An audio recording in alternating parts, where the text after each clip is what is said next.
ओम अज्ञानतिमिरन्धस्य ज्ञानाञ्जनशलाकया चक्षुरुन्मिलितं येन तस्मै श्रीगुरुवे नमः। श्रीचैतन्यमनोभीष्टं स्थापितं येन भूतले स्वयं रूपः कदा मह्यं ददाति स्वपदान्तिकं।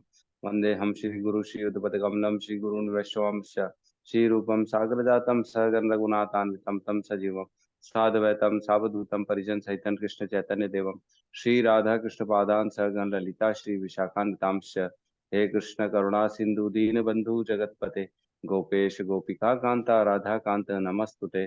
तप्त कांचन गौरांगी राधे वृंदावनेश्वरी वृषभानुसुते देवी प्रणमामि हरिप्रिये। वाञ्छाकल्पतरुभ्यश्च कृपा सिन्धुभ्य एव च पतितानां पावनेभ्यो वैष्णवेभ्यो नमो नमः। नमो विष्णुपादाय कृष्णपृष्ठाय भूतले श्रीमते भक्तिवेदांत स्वामी इति नामिने। नमस्ते सरस्वते देवे गौरवाणी प्रचारिणे निर्विशेष शून्यवादी पाश्चात्य देशतारिणे। जय श्री कृष्ण चैतन्य प्रभु नित्यानंद श्री अद्वैत गदाधर श्रीवासादि गौर भक्तवृंद। हरे कृष्णा कृष्णा कृष्णा हरे हरे, हरे राम राम राम हरे हरे। हरे कृष्णा। तो हम अभी हैं चतुर्श्लोकी भगवत गीता में, जो कि 10वें अध्याय के 8, 9, 10, 11 ये चार श्लोक को चतुर्श्लोकी भगवत गीता कहते हैं। तो मैं रिक्वेस्ट करूंगा कोई 8 या 9 जो हमने दो पढ़ लिए हैं उसका रिवीजन 2 मिनट में करा दे। 8 और 9 में क्या लिखा है।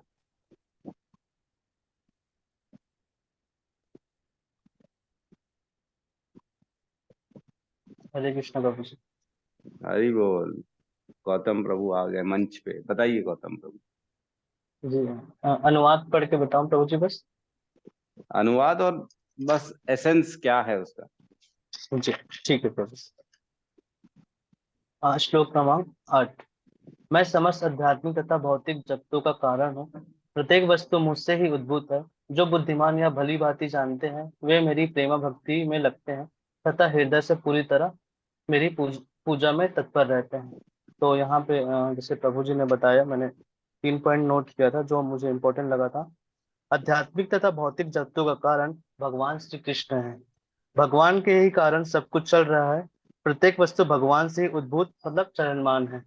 और तीसरा है कार्य करने की शक्ति भगवान से ही आता है और हमें एक प्रामाणिक गुरु के माध्यम से ही हमें शिक्षा ग्रहण करना चाहिए। तो ये 8वां श्लोक का हमने पढ़ा। उसके बाद 9वां श्लोक। मेरे शुद्ध भक्तों के विचार मुझ में वास करते हैं। उनके जीवन मेरी सेवा में अर्पित रहते हैं और वे एक दूसरे को ज्ञान प्रदान करते हैं तथा मेरे विषय में बातें करते हुए परम संतोष तथा आनंद का अनुभव करते हैं। तो यहाँ पे हमने एक शुद्ध भक्त जो होते हैं उनके लक्षण क्या होता है, वह किस तरह कार्य करता है और किस तरह से वो भगवान के चिंतन में लगा रहता है उसके बारे में बताया। तो यहाँ पे बता रहे हैं एक जो भक्त होता है वो हमेशा भगवान के चित्त में हमेशा लगे रहता है, निरंतर लगे रहता है। और सब चीज अपना जो उनका एक भक्त होता है अपना पूरा जीवन वो भगवान को अर्पित कर देता है और भगवान के बारे में श्रवण कीर्तन करता है और हमेशा भगवान की कथा सुनकर वह संतुष्ट रहता है।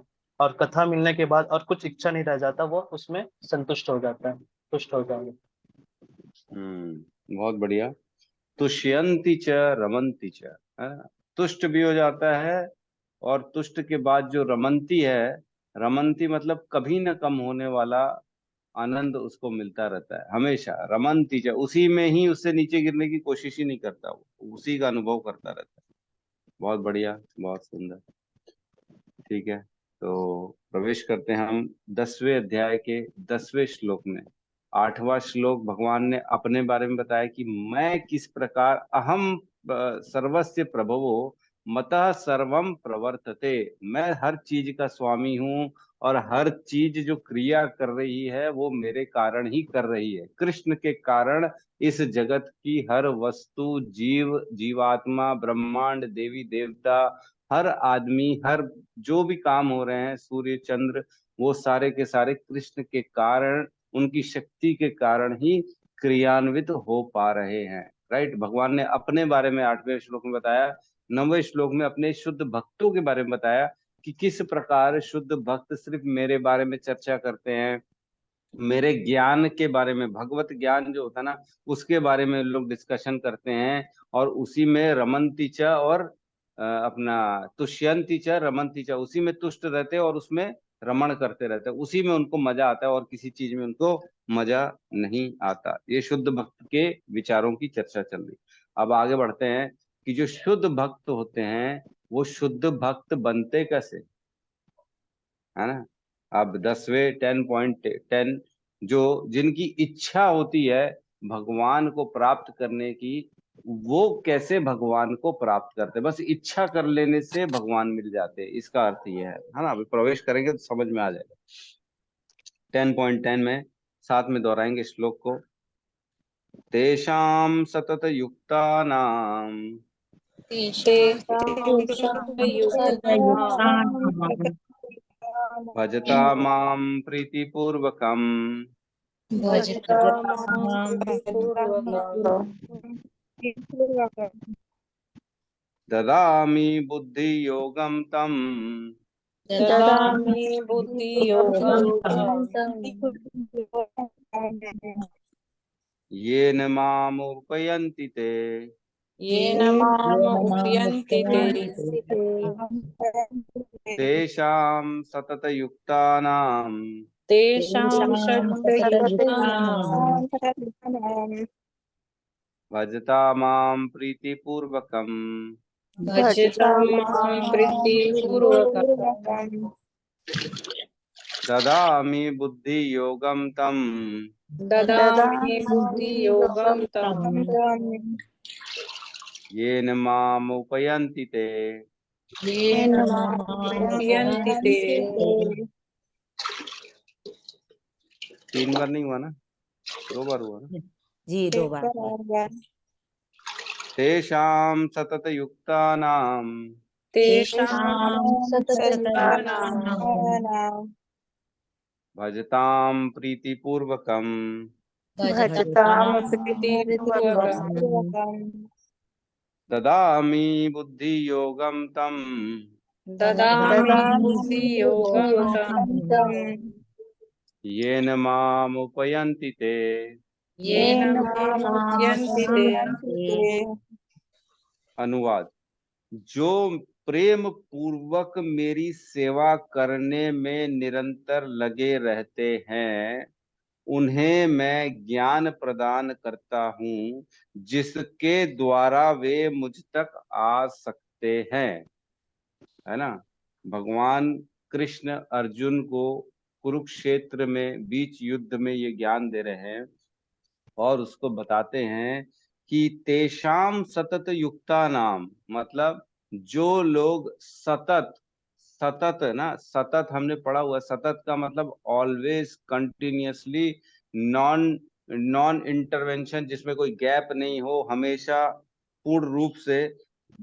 तेषाम सतत युक्ता नाम, कहाँ पे युक्त रहते हैं वो, भजता माम प्रीति पूर्वकम, किस में, कंटिन्यूअसली, मेरी भक्ति में, मेरी पूजा में, प्रीति पूर्वकम मतलब प्रेम से, भावपूर्ण मेरी सेवा में जो लगा रहता है ना। इसका मतलब ये हुआ ऐसा व्यक्ति जो कृष्ण की सेवा में, उनकी भक्ति में प्रेम पूर्वक, प्रीति पूर्वक, हमेशा हमेशा हमेशा कॉन्टिन्यूअसली, सुबह से रात, रात से सुबह, कभी रुकेगा नहीं, हर चीज में भगवान को ही याद करेगा और भगवान को ही प्राप्त करने की इच्छा रखेगा, प्रीति पूर्वकम, प्रेम से, ड्यूटी के साथ नहीं, जबरदस्ती नहीं, मजबूरी में नहीं, परेशानी में नहीं, प्रीति पूर्वकम, भगवान की सेवा में जो लगा रहता है। उसके साथ क्या करते भगवान, पहली लाइन हो गई भक्तों के लिए और दूसरी लाइन भगवान उसको रिवर्स में क्या करते हैं,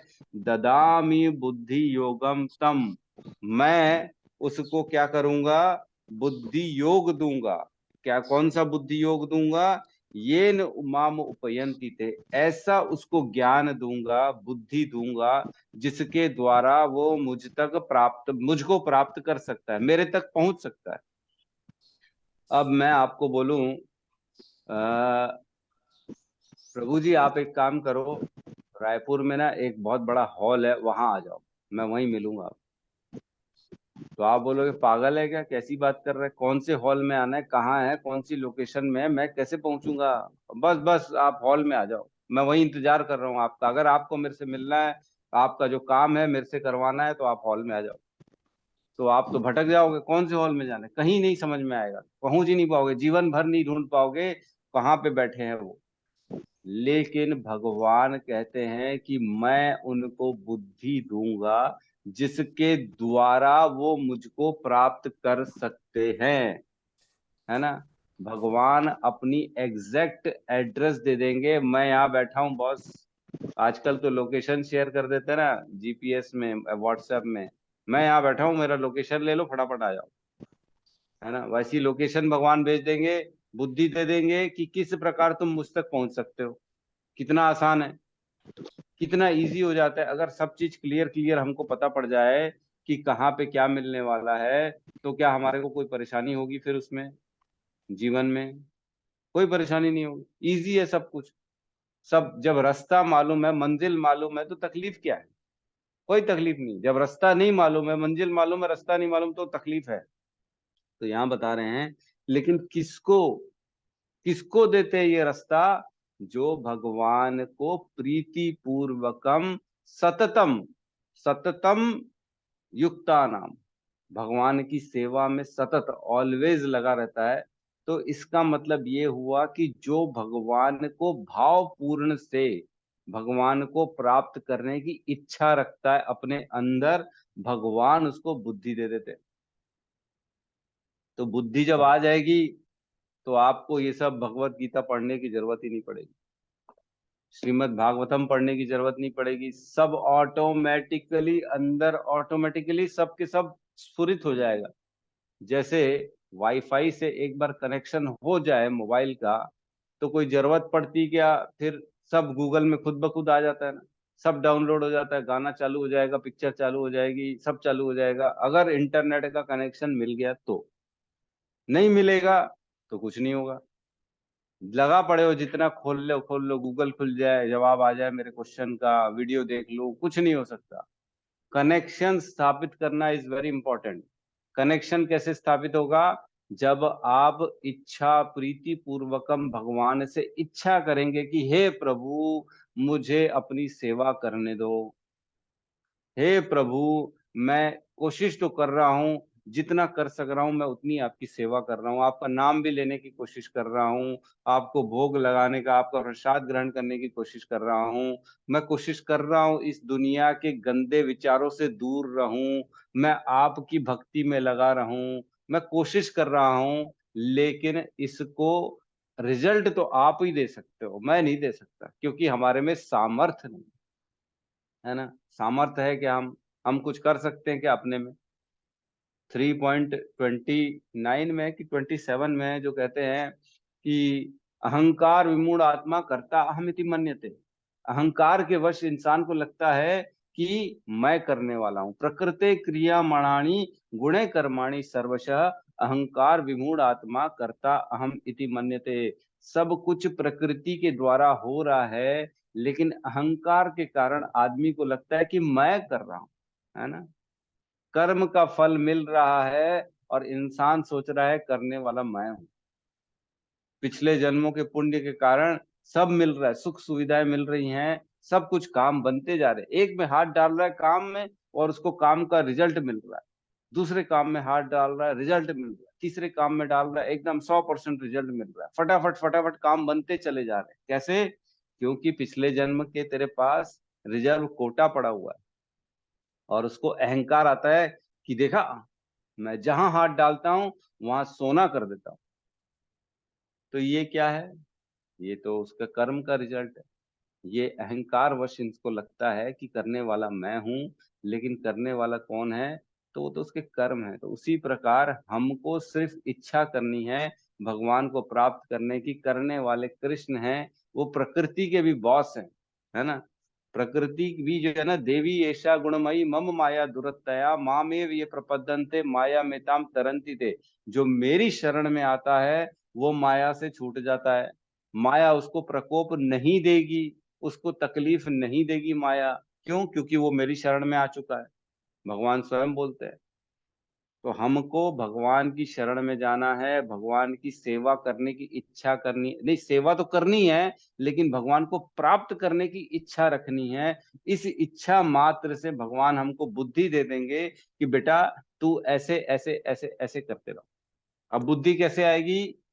बुद्धि आएगी, आपके जीवन में आएगा कोई गुरु, है ना, कोई मार्गदर्शक, कोई गाइड करने वाला आएगा। जब वो आएगा आपके जीवन में तो उसको पकड़ के रखना है, उसको छोड़ना नहीं है। अगर उसका हाथ छूट गया, उसको बाईपास कर दिया, अरे अब तो हमको आ गया है, अब जरूरत नहीं है, तो खत्म है। आपने क्या किया? जो अपने गाइड था उसी का हाथ छोड़ दिया, अब फिर भटक जाओगे आप। तो जीवन में जो मिलता है ना, ये प्रभु के शुद्ध सेवक जो होते हैं ना, बड़े रेयर है, बहुत रेयर। कभी किसी की मतलब अनंत जन्मों का जब पुण्य इकट्ठे होता है तब ऐसा कोई सेवक, कोई ऐसा गाइड किसी के जीवन में आता है जो भगवान के प्रति तुम्हारे अंदर प्रेम को जागृत करता है। ऐसे भक्त बहुत ही रेयर है, ना के बराबर है। तो ऐसा अगर आदमी आता है तो उसके मार्गदर्शन में आगे बढ़ना है, भक्ति में। उसको छोड़ना नहीं, कभी नहीं छोड़ना है। हमेशा सरेंडर की भावना रखनी है। जिस दिन आपने उसके प्रति सरेंडर की भावना को हटा दिया, मतलब भगवान के भेजे हुए गाइड को आपने दरकिनार कर दिया, अब आप भटक जाओगे, है ना। अब नहीं मिलने वाला रास्ता। भगवान को पाने का रास्ता भगवान स्वयं भेजते हैं। बुद्धि योगम तम। बुद्धि योग कहाँ से आएगा? गुरु से आएगा। गुरु को ही आपने बाईपास कर दिया, छोड़ दिया, तो बुद्धि कहाँ से आएगी? फिर तो बैठ जाओगे गूगल में अपना अपना दिमाग लगाने लग जाओगे, फिर कुछ नहीं मिलने वाला, फिर भटकना पड़ेगा। ठीक है, तो प्रवेश करते हैं इसकी तात्पर्य में। बहुत अच्छा श्लोक है, बहुत प्यारा श्लोक है। मतलब इस श्लोक के, सिर्फ इस श्लोक के आधार पे आपका पूरा पूरा जीवन सफल हो सकता है। भव सागर से पार हो सकते हैं सिर्फ इस श्लोक के बदौलत, है ना। भगवान की सेवा में इच्छा करते रहे, है ना। इसमें जो है ना प्रीति, प्रीति पूर्वकम का अर्थ जो है ना, किसके प्रति प्रीति होनी चाहिए? भगवान कृष्ण के प्रति प्रीति होनी चाहिए, उनकी तदीय वस्तु के प्रति प्रीति होनी चाहिए, उनके भेजे हुए वैष्णवों के प्रति प्रीति होनी चाहिए, गाय के प्रति प्रीति होनी चाहिए, भक्तों के प्रति प्रीति होनी चाहिए, सारे के सारे जो है ना ग्रंथों के प्रति प्रीति होनी चाहिए। प्रीति का अर्थ ये नहीं है मैं और कृष्ण बस और कुछ नहीं, मैं कमरा बंद कर दूंगा, किसी से बात नहीं करूंगा, खाली कृष्ण की सेवा करूंगा, ये नहीं। ये भी है, ये भी एक पार्ट है, ये तो करना ही है, सेवा तो करनी है कृष्ण की। लेकिन आगे बढ़ना है ना, कैसे बढ़ेंगे? बढ़ेंगे तो ऐसे ही, जैसे जैसे ज्ञान मिलेगा, देखने की सही शक्ति आएगी। भगवान की भी तो सेवा ज्ञान के माध्यम से करनी है ना। ज्ञान ही नहीं होगा तो सेवा क्या करोगे? हैं? भगवान को मंगला आरती करनी है, भगवान को नहलाना है, किस प्रकार भोग लगाना है, प्रसादम खाना है, ये सब ज्ञान नहीं होगा तो कैसे करोगे? क्या आज से 2 साल 3 साल पहले तक कोई भी भगवत गीता को समझने में इतना सक्षम था? कोई था जो खुद पढ़ के इतनी भगवत गीता समझ सके, बिना किसी गुरु के, बिना किसी गाइड के समझाए बगैर, बिना क्लास लिए? तो मैं समझता हूँ कोई भगवत गीता समझ ही नहीं सकता। जो बोलता है मैं पढ़ के समझ लूंगा, तो उसको मैं उसी दिन समझ जाता हूँ ये मूर्ख है, ये पढ़ के समझ ही नहीं सकता। जो ऐसा बोल दिया मैं खुद पढ़ लूंगा प्रभु जी, मैं पढ़ लूंगा, बस ठीक है, समझ जाओ कि उसके अंदर भाव ही नहीं समझने का। जिसके अंदर समझने का भाव होता है वो क्वेश्चन करता है, उसको गाइड चाहिए, उसको एक टीचर चाहिए जो बताएगा कि मेरे को ये क्लियर करो प्रभु, मेरे को समझ में नहीं आ रहा।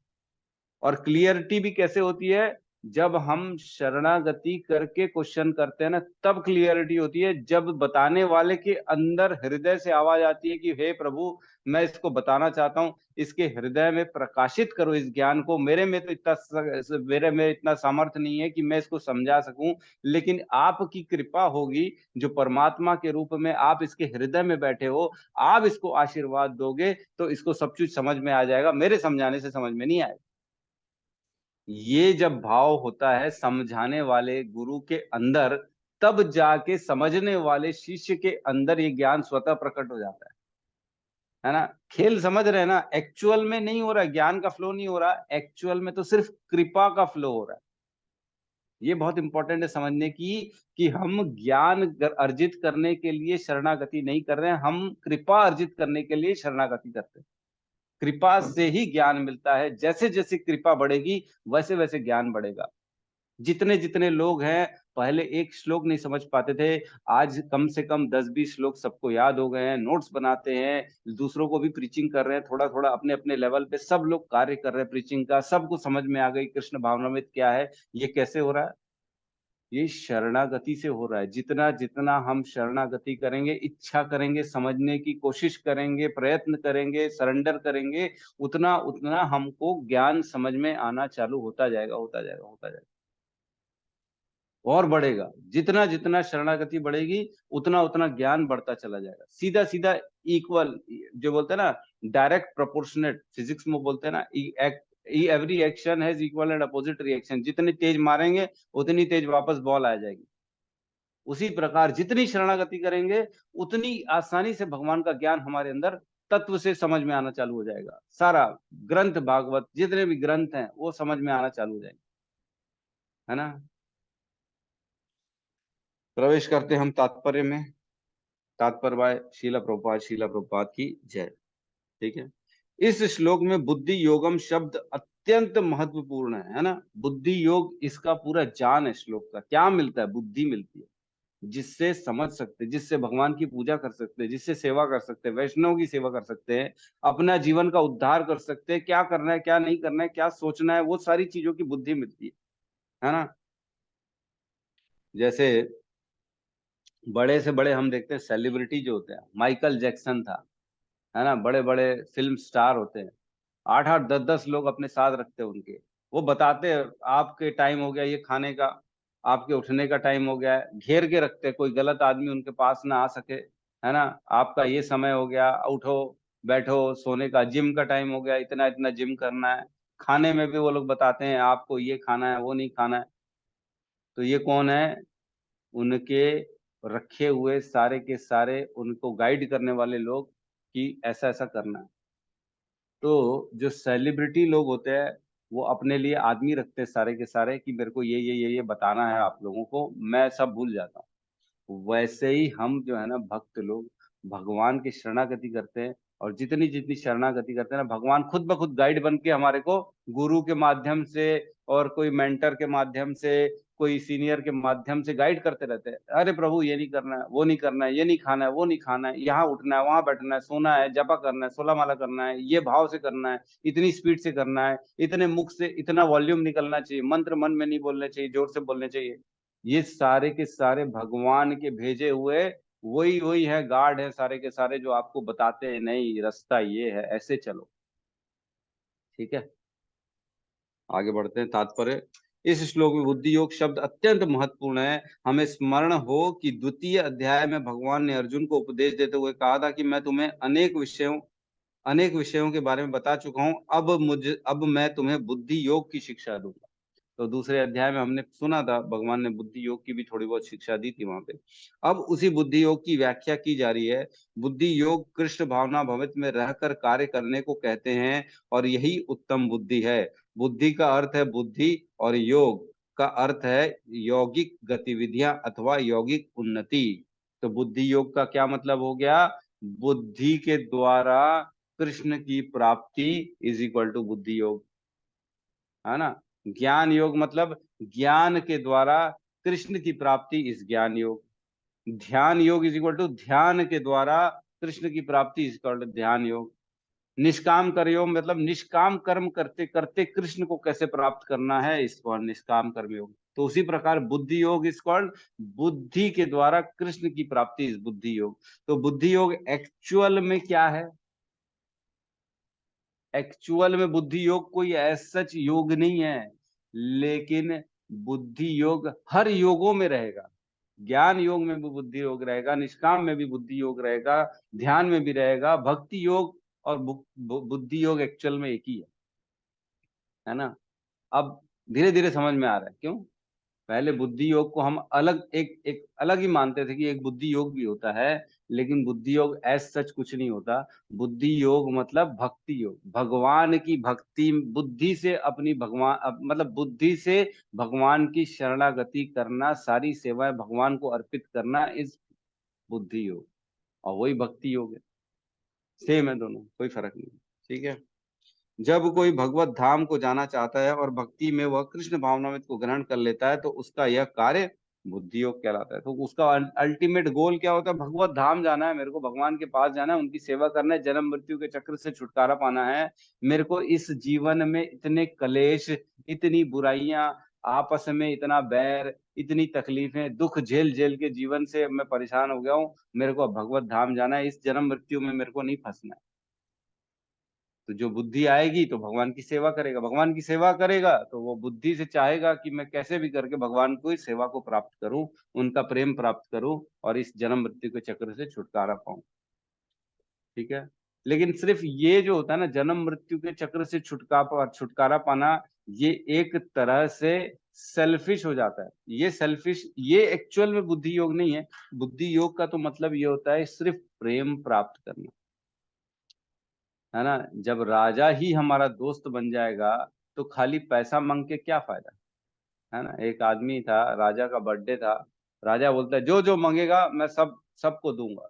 आज मेरा बर्थडे, भाई का बर्थडे आ गया आज, तो भाई के बर्थडे में सब गांव वाले खड़े हो गए लाइन से। किसी ने पैसा मांगा, किसी ने घर मांगा, किसी ने गाड़ी मांगा, किसी ने धान मांगा, किसी ने खेत मांगा, किसी ने और कुछ मांगा।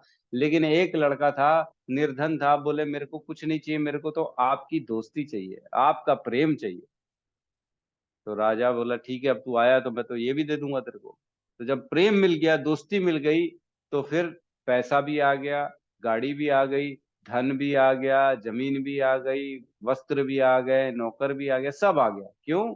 क्योंकि तुमने तो राजा को ही मांग लिया, उसकी दोस्ती च मांग ली। तो वैसे ही हमको कृष्ण से कोई भौतिक चीजें नहीं मांगनी है कि मेरे को इसका प्रेम मिल जाए, मेरे से सब अच्छा चले, मेरे को धन मिल जाए, मेरे को ये हो जाए, मेरा वो हो जाए। नहीं नहीं, ये सब नहीं। भगवान से भगवान को मांगना है। आपको मालूम है, पुंडलिक जो था, पुंडलिक की कथा तो सबने सुनी होगी। विट्ठल, विट्ठल जो है हमारे महाराष्ट्र के विट्ठल भगवान है ना। पांडुरंगा, पांडुरंगा विट्ठला बोलते हैं ना। जब उसको पुंडरीक के घर के बाहर खड़े थे भगवान, और बोले मैं तुमसे मिलने आया हूँ, बाहर आओ। तो वो बोलते हैं पुंडलिक कि मैं अपनी माता पिता की सेवा कर रहा हूँ, अभी नहीं आ सकता, आप रुको बाहर। तो एक ऐसा ईटा जो था ना घर का, उसको उधर फेंक दिए, बोले इसमें आप खड़े हो जाओ, इसमें विश्राम कर लो। तो भगवान ईटे में खड़े हो गए ऐसे, कमर में हाथ रख के। सुबह हो गई, जब पुंडलिक बाहर गया, तब भगवान ने बोला मैं तेरे से बहुत प्रसन्न हूँ, मेरे से कुछ मांग ले। तो पुंडलिक बोला मेरे को कुछ नहीं चाहिए। तो भगवान बोले लेकिन मैं आया हूं तो कुछ तो ले ले। तो बड़ा प्रेम से जब कोई देता है ना, तो वो फिर विवश होके लेना पड़ता है। तो बोले अच्छा ठीक है, आप मेरे को देना ही चाहते हो तो आप ही रुक जाओ। उनको ही रोक दिया। पुंडलिक ले भगवान विट्ठल को, अरे भगवान बोले ये क्या बोल रहा है तू, मैं भगवान यहाँ रुकूंगा तो मैं कैसे जाऊंगा। पीछे पीछे रुक बड़ी दौड़ी चली आई, अरे बोले तुम भी यहाँ रह जाओगे तो मेरे साथ कौन रहेगा। तो बोले नहीं नहीं कोई बात नहीं, मेरा ये स्वरूप यही रहेगा हमेशा, विट्ठल का जो है। और इसमें जो भी जो भी मेरे को प्रीति पूर्वकम जो आएगा, मेरा दर्शन करेगा, मेरी पूजा करेगा, वो इस भव बंधन से पार हो जाएगा। तो भगवान का आज भी वो विग्रह विट्ठल का वहां पे है महाराष्ट्र में। बहुत बहुत बहुत भक्त जाते हैं वहां। वहां सिर्फ देखने मात्र से, उनके दर्शन मात्र से ये निश्चित है कि आपकी वैकुंठ लोक की टिकट कट गई, आप वैकुंठ जाने वाले हैं, दर्शन मात्र। तो प्रीति पूर्वकम, प्रीति बहुत जरूरी है भगवान के साथ, प्रीति इज मस्ट। प्रीति के बगैर नहीं होने वाला ना कुछ। ड्यूटी पूर्वकम अगर सोचोगे, अरे मेरी ड्यूटी है कृष्ण को खिलाना है, कृष्ण को सुलाना है, मेरी ड्यूटी है, तो नहीं होने वाला, फिर लगेगा टाइम, है ना। भगवान बताते हैं चार लोग मेरी शरण में आते हैं, चतुर्विधा भजन्ते माम सुकृतिनो अर्जुन। अर्थो ज्ञानी, अर्थ अर्थ नहीं, अर्थो जिज्ञासु, अर्थार्थी ज्ञानी च भरत ऋषभ। 4 लोग मेरी शरण में आते हैं, जिनको परेशानी है वो आएगा, जिनके अंदर जिज्ञासा है वो आएगा, जिनको कुछ चाहिए धन दौलत वो आएगा, और जिनके अंदर ज्ञान है ऑलरेडी कि वो आएंगे। तो ये लोग किसी कारण से आ रहे हैं, लेकिन जब कारण रहित हो जाते हैं तब भगवान की भक्ति करते हैं, तो वो प्रीति होती है एक्चुअल, बिना किसी जरूरत के, बिना किसी हेतु के। अहेतु की होनी चाहिए, नहीं मेरे को कुछ नहीं चाहिए, मेरे को तो सिर्फ आप चाहिए। तो ये है भक्ति योग। कितना इजी है भक्ति योग।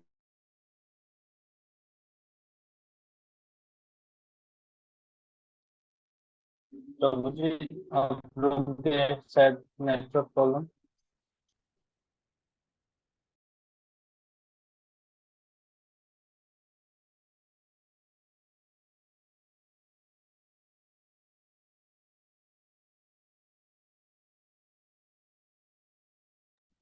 आवाज नहीं आ रहा प्रभु जी मुझे। ये मैं बोला मेरा क्यों कट जाता है बार बार, मैं ज्यादा बोलता हूँ इसलिए कटता है क्या?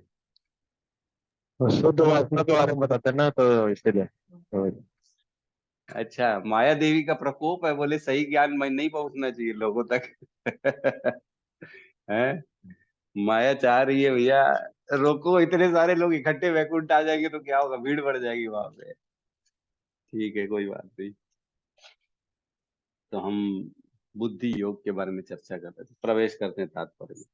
दूसरे शब्दों में बुद्धि योग वह विधि है जिससे मनुष्य भव बंधन से छूटना चाहता है। उन्नति करने का चरम लक्ष्य कृष्ण प्राप्ति है। लोग इसे नहीं जानते, अतः भक्तों तथा प्रमाणिक गुरु की संगति आवश्यक है। मनुष्य को ज्ञात होना चाहिए कि कृष्ण ही लक्ष्य है, और जब लक्ष्य निर्दिष्ट है तो पथ पर मंद गति से प्रगति करने पर भी अंतिम लक्ष्य प्राप्त हो जाता है। तो जिसको मालूम है करना क्या है, जाना कहाँ है, वो धीरे धीरे भी चलेगा तो भी अपने डेस्टिनेशन में पहुंच जाएगा, कृष्ण को प्राप्त कर लेगा। जिसने एक निष्ठ होके सिर्फ कृष्ण की प्राप्ति का संकल्प ले लिया है, उसको कृष्ण मिलेंगे, धीरे धीरे ही मिलेंगे मिलेंगे। परेशानियां हैं, घर है, बच्चे हैं, गृहस्थ हो, नहीं छोड़ सकते हो, एकदम से इकट्ठी भक्ति नहीं कर सकते हो, ठीक है, थोड़ी थोड़ी कर लो, कोई प्रॉब्लम नहीं। लेकिन मिलेंगे भगवान, लेकिन एक निष्ठ होना पड़ेगा, है ना। वो याद है दूसरे अध्याय में अपन ने पढ़ा था, व्यावसायिकात्मिका बुद्धि एकेरेव कुरु नंदन, है ना, एक निष्ठ होना चाहिए। कौन सा श्लोक था?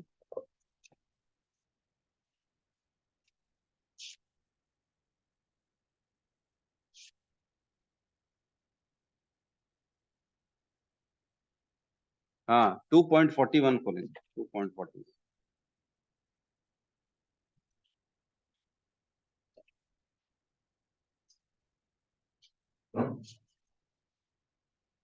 2.41 पेज नंबर 97। इसमें कहते हैं जो इस मार्ग पर चलता है वे प्रयोजन में दृढ़ रहते हैं और उनका लक्ष्य भी एक होता है।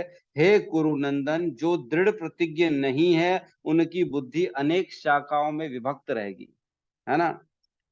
जो दृढ़ प्रतिज्ञ नहीं है वो कृष्ण को नहीं प्राप्त कर पाएंगे। अगर आपके अंदर एक भी संशय होगा कि दुर्गा मैया की तो कर लो यार, उनकी कैसे नहीं करेंगे, गणपति की तो कर लो यार, वो तो विघ्न हरता है, विघ्न ही नहीं आएंगे तो हम आगे बढ़ पाएंगे। कोई भी अगर एक निष्ठ नहीं होगा, एक लक्ष्य नहीं होगा, फोकस्ड नहीं होगा, अर्जुन की तरह सिर्फ और सिर्फ चिड़िया की आंख नहीं देखेगा, बाकी सब देखेगा, तो वो भटक जाएगा इस संसार में।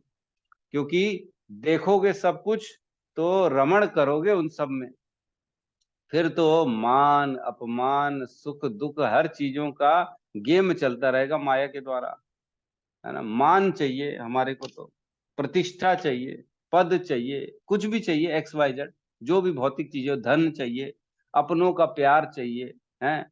मेरा पुत्र मेरी पुत्री, हाय हाय, पुत्र ठीक है, पुत्री भी ठीक है, समाज भी ठीक है, संसार भी ठीक है, लेकिन अपना गोल फिक्स करना चाहिए।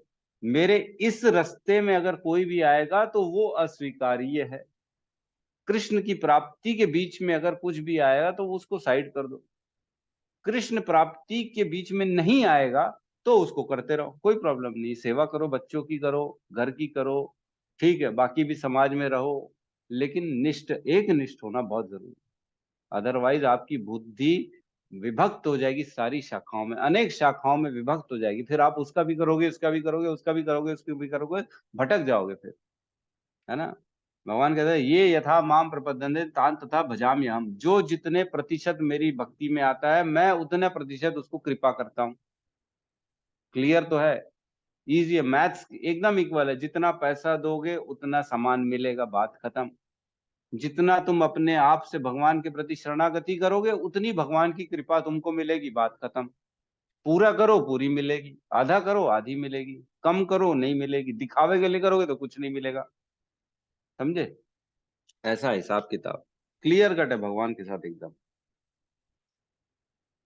तो सरेंडर करने के बाद सारा खेल जो होता है ना भगवान के ऊपर आ जाता है। जिस दिन हमने बोला हे प्रभु बस मेरी चाबी आपके हाथ, मेरी डोर आपके हाथ, आप जानो और आप रखो तो रखूं, आप मारो तो मरूं, आप मान दोगे तो मिलेगा, आप यश दोगे तो मिलेगा, आप नहीं दोगे तो नहीं मिलेगा, आप मेरे को भूखा रखोगे तो भूखा रहूंगा, आप खिलाओगे तो खाऊंगा, लेकिन आपकी ऊपर आपके पास मेरी चाबी है बस।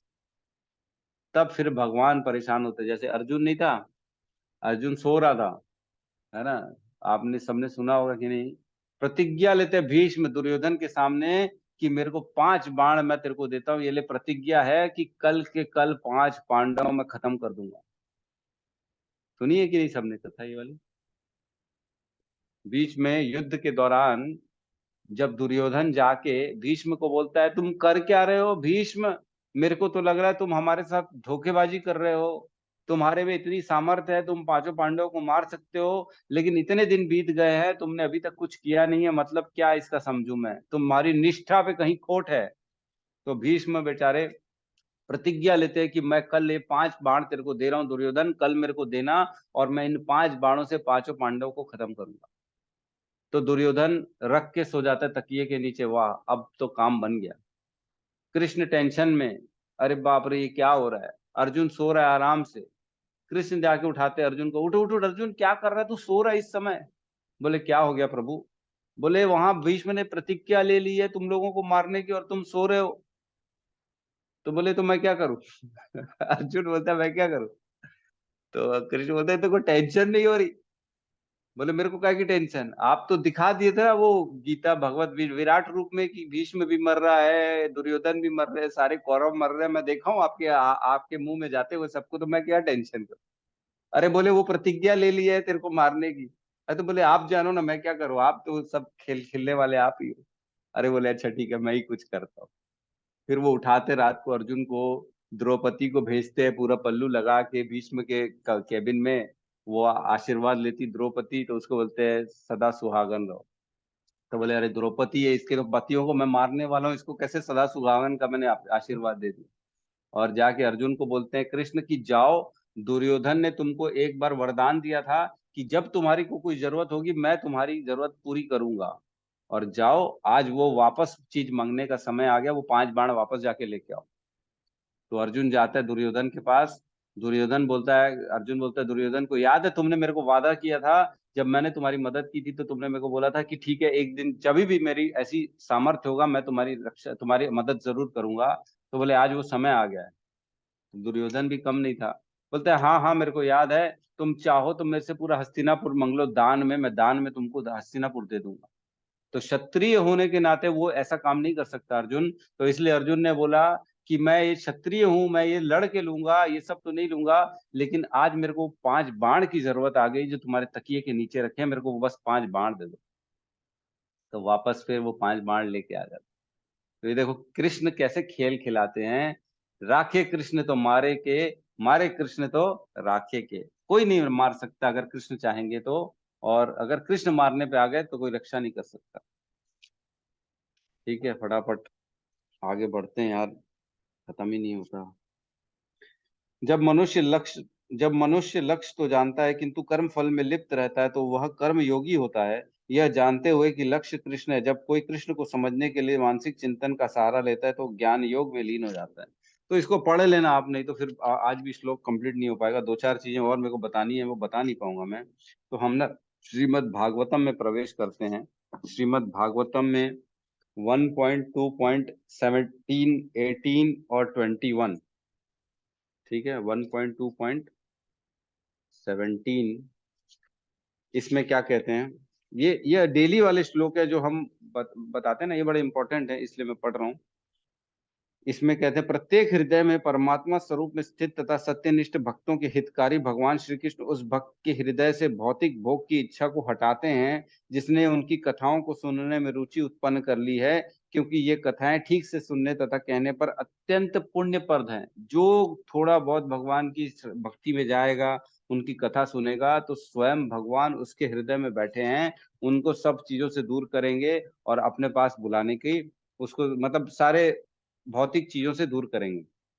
फिर 18 में कहते हैं, ये तो बहुत कॉमन श्लोक है, नष्ट प्रायेषु अभद्रेषु नित्यम भागवत सेवया भगवती उत्तम श्लोके भक्तिर्भवती नष्ट की। श्रीमद् भागवतम की कक्षाओं में नियमित उपस्थित रहने से तथा शुद्ध भक्त की सेवा करने से हृदय के सभी कष्ट लगभग पूर्णतः विनष्ट हो जाते हैं और उन पुण्य श्लोक श्री भगवान में अटल प्रेमा भक्ति स्थापित हो जाती है, जिनकी प्रशंसा दिव्य गीतों से की जाती है।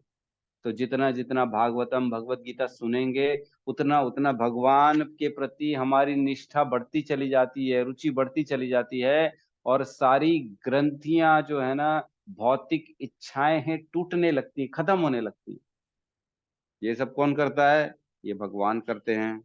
उनके अंदर प्रेमा भक्ति प्रेम स्थापित कर देते हैं भगवान। और 21 में कहते हैं, इस प्रकार हृदय की गांठ भिद जाती है और समस्त संशय छिन्न भिन्न हो जाते हैं। जब मनुष्य आत्मा को स्वामी के रूप में देखता है तो सकाम कर्मों की श्रृंखला समाप्त हो जाती है। जब वो देखता है कि आत्मा अलग है, शरीर अलग है, और आत्मा भगवान का अंश है, मेरे को भगवान की प्राप्ति करनी है, तो फिर उसके हृदय की सारी ग्रंथियां टूटने लगती हैं और सब क्लियर हो जाता है उसके अंदर कि मेरे जीवन का उद्देश्य क्या है, मेरे को करना क्या है। मेरे को पैसा नहीं पाना है, मेरे को पद नहीं पाना है, मेरे को प्रतिष्ठा नहीं पानी है, मेरे को तो भगवान की प्रेमा भक्ति प्राप्त करनी है। ठीक है। और एक श्लोक आता है कठोपनिषद का, है ना, कठोपनिषद का श्लोक है, श्लोक क्रमांक है 20। कठोपनिषद 1.2.20 इसका है, मैं अनुवाद पढ़ रहा हूँ। भगवान अणु से भी अधिक सूक्ष्म है और महान से भी अधिक महान है। वे इस जीव के हृदय रूपी गुफा के भीतर विद्यमान है ना। कहाँ है? विद्यमान है हृदय में। अपन ने बहुत बार पढ़ा है, हृदय देशे अर्जुन तिष्ठति, है ना। ईश्वर सर्वभूतानाम हृदय देशे अर्जुन तिष्ठति। भगवान हृदय में रहते हैं। भौतिक इच्छा रहित और भौतिक शोक रहित व्यक्ति भगवान की कृपा से भगवान को और उनकी महिमा को देख सकता है। भगवान की कृपा से भगवान को देख सकता है ना। ये दोनों चीजों का समझ रहे ना, अपनी सक्षमता से नहीं, कृपा से भगवान को देख सकता है ना। अपने ऊपर नहीं लेना है कि मैं अपने सामर्थ्य से देखूंगा, नहीं नहीं नहीं। हमको गुरु की मार्गदर्शक के अंडर में रहते हुए भगवान को प्राप्त करना है, अदरवाइज नहीं कर पाएंगे। जहां थोड़ा भी मैनिपुलेशन आया ना, शुद्ध चीज अगर अशुद्ध हो गई तो फिर उसका कुछ नहीं हो सकता। दूध में एक मक्खी गिर गई तो फिर वो पीने लायक नहीं रहती, है ना, भोग चढ़ाने लायक नहीं रहती। उसी प्रकार अगर कोई शुद्ध भक्त की जगह अशुद्ध भक्त आ गया बीच में तो कुछ नहीं कर सकते। ठीक है, तो बाकी पढ़ लीजिएगा आप, इसका रेफरेंस लिख लीजिए 9.34 मन मना भव मत भक्तो मध्याजी माम नमस्कुरु। 8.14 लिख लीजिए, ये सब इसके रेफरेंस में।